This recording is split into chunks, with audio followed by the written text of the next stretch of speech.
So, vertex form of a quadratic looks something like this.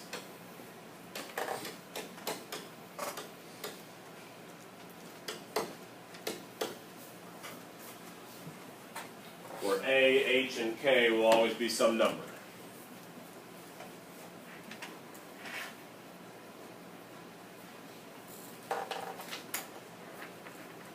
I think the last one I had up there looked something like this. Y equals 2, parentheses, x plus 1 squared minus 2. I think that was the last one that I had up there. Okay.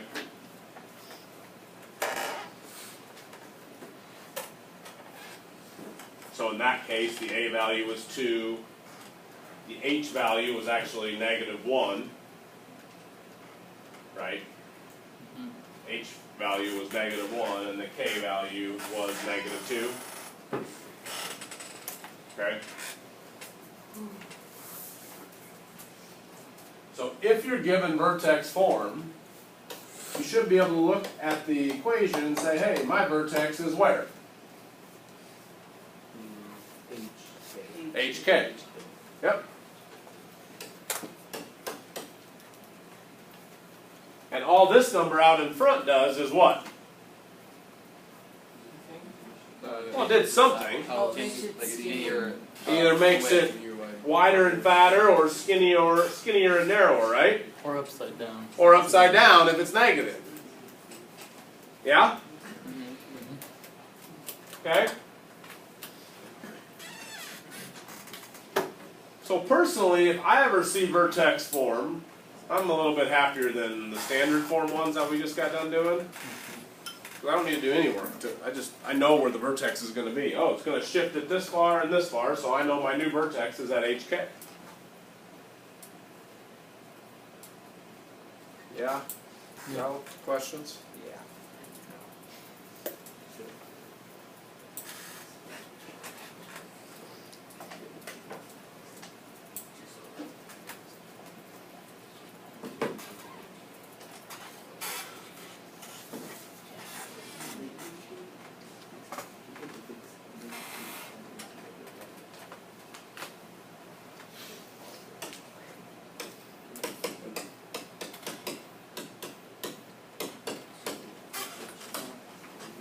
Let's do one together here. Y equals x minus 5, parentheses, that quantity squared, minus 4. You don't see a number out in front here, but really then that's just the number 1, right? Yeah. And my A value is 1.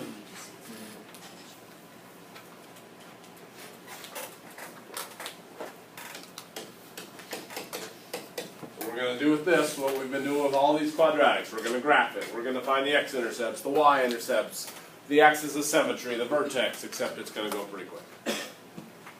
Okay?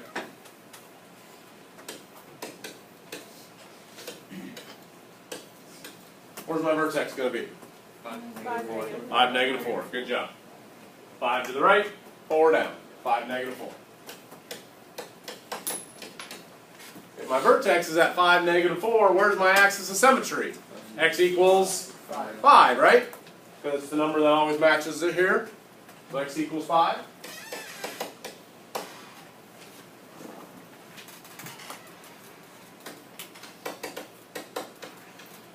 Y-intercept. How do we always find the y-intercept? Plug in 0 for x, right? This is mental math. We can do it. 0 minus 5. -5. Squared. 25 minus 4. 21. 0, 21. My y-intercept.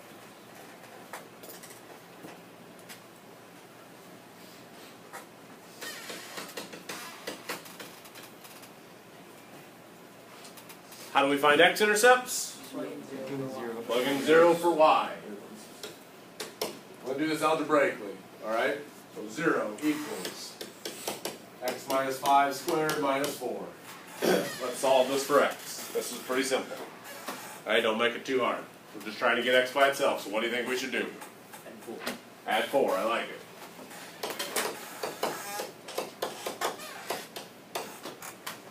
Now what do you think we should do? It's going to be hard to get x by itself when it's in parentheses with that squared outside there. Square root both sides? because then we can get rid of the squared, right? And we'll just have x minus 5 left over. We like that, right? Now when you square root both sides of an equal sign, I'm going to square it this side, I'm going to square it that side. Remember, the square root of 4 could be what two numbers? 2 or negative 2. So a lot of times what I'll write is I'll write positive or negative 2 equals x minus 5. Okay, because it could be a positive 2, could be a negative 2, I don't know, so I write both of them. What does the square root do to this side of the equal sign? Takes out this. Gets rid of the squared, so all that's left is x minus 5. So now really what you have is two separate equations, which if it helps you, write it out. So really we're saying positive 2 equals x minus 5, or negative 2 equals x minus 5. Right? Because we don't know if this was a positive 2 or a negative 2, or it actually could be both. Add 5 to both sides and I get x equals how much? 7. Add 5 to both sides and I get x equals 3.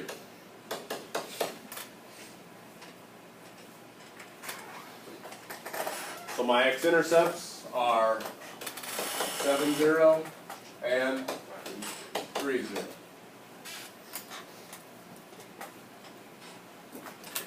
What if it doesn't come out evenly? Like you just I'll do one like that. Square roots. Mm-hmm. Yep. And would we have it as one answer then? Like Well, I mean, plus, minus, square root? you could if you wanted to, or you write it out twice. I'll show you. Both would be fine, Creighton. Yep. That probably enough to draw this graph? Yes. I would say so. It's up to you if you want to try to squeeze the y-intercept on there. I mean, to do that, you're going to have to count by at least what on your graph paper? At least 3s. Do you have to have the y-intercept on your graph to make it look like a nice parabola? No. Nah. We got a vertex, we got 2 x-intercepts. I actually think that would look okay. That would honestly might be enough in this case, right? Where was my vertex? 1, 2, 3, 4, 5, negative 4, right? And where were my x-intercepts? 7, 0, and 3, 0. Right, 1, 2, 3.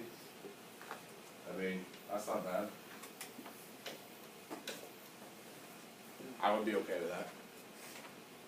As long as you just have, you know, this work nearby it. That's good. You hit the main points. Well, you have to, if you give us a test. It's up to you if you want to put in the axis of symmetry or not. If you like things, if you like to see that, go for it. That's fine. Okay, yes? Well, on a test, but we have to graph these. You'll have to graph some, yeah. Yep. Yep. I went pretty fast. Questions on that?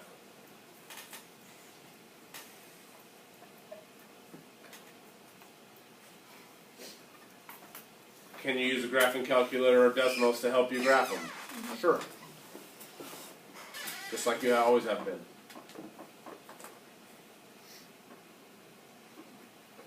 I'll do one more that's not quite so nice.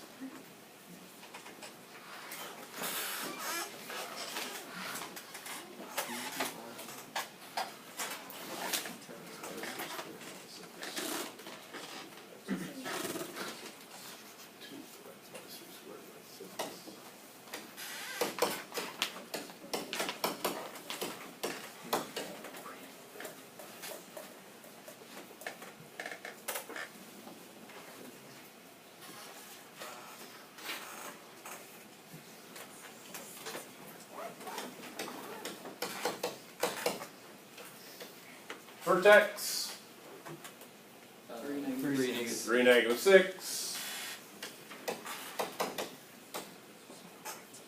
Because this moves it 3 to the right, my x-intercept got shifted 3 to the right, okay? Down 6, 3 to the right, down 6, gives me a vertex of 3, negative 6. Obviously then, where must my axis of symmetry be located? X equals 3.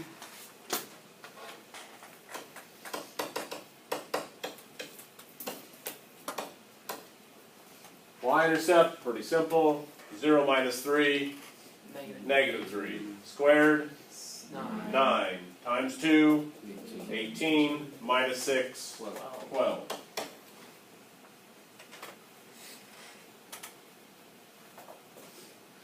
Everybody okay doing those three things pretty quickly? No issues on that? X-intercepts are a little bit longer to do. How do I find x-intercepts? Plug in 0 for y. I keep asking that question. I'm kind of drilling it into you.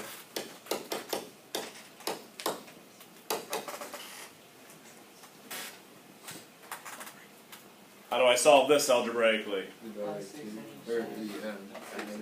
I would add the 6 first. You could divide by 2 right away, but then you'd also have to divide that term by 2, which some people might forget. I already did that. I was just doing what I was doing. Gotcha, yep. So I would probably add 6. Then I divide by 2.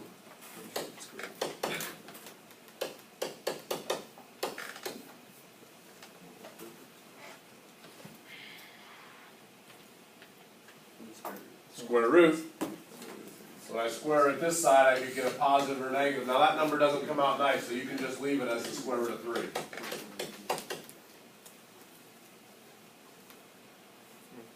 Okay. If you want decimals, fine. But you won't have to. I just leave it as square root of 3. Positive or negative, square root of 3. It's like 1.4 something or 7. Oh yeah, 1.71 or something like that. 1.73. Okay. One that rusty in the summer. So then I'm just going to add 3. So I get x equals root 3 plus 3, or x equals negative root 3 plus 3. Those would be your two different x-intercepts, because I'd be adding 3 to a positive root 3, or be adding 3 to a negative root 3. Those aren't like terms, so if you want to look really smart, here's how you write your answer. Root 3 plus 3 comma 0. Root 3 negative root 3 plus 3 comma 0.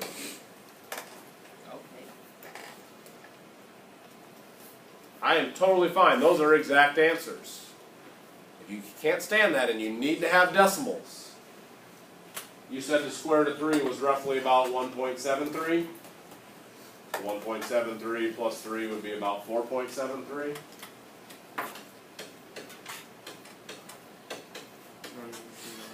And negative 1.73 plus 3, 1.27. Not seeing anybody shaking their heads at me, so you're either believing me or... Thanks.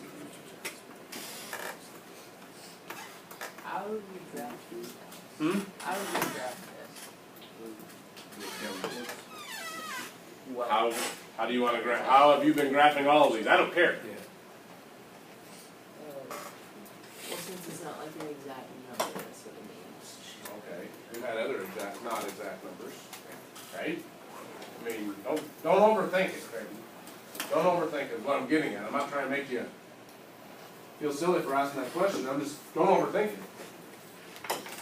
Vertex is 3, negative 6.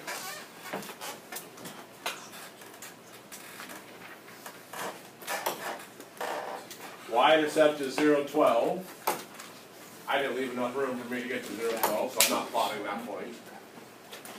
X-intercepts are about 4.73, 1.27. Well, 1.27 is about right there. 4.73 is about right there.